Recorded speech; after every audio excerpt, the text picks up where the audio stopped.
தமிழகத்தில் 10ஆம் வகுப்பு பொதுத் தேர்வு முடிவுகள் வெளியாகியுள்ளன. தமிழகத்தில் மாநில பாடத்திற்கு கீழ் பயிலும் 10ஆம் வகுப்பு மாணவர்களின் பொதுத் தேர்வு முடிவுகள் இன்று காலை 9:30 மணிக்கு வெளியிடப்பட்டது.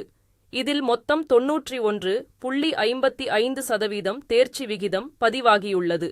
இந்நிலையில் மாணவர்கள் தேர்ச்சி விகிதம் 88.58%ஆகவும் மாணவிகள் தேர்ச்சி விகிதம் 94.53%ஆகவும் பதிவாகியுள்ளது.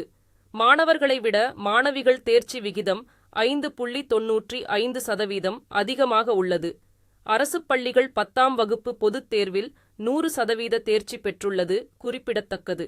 மேலும் மாணவர்கள் தாங்கள் படித்த பள்ளிகள் மூலமாகவும் தேசிய தகவலியல் மையங்கள் மற்றும் இணையதளங்கள் மூலம் கட்டணமின்றி தேர்வு முடிவுகளை அறிந்து கொள்ளலாம் என்று தெரிவிக்கப்பட்டுள்ளது.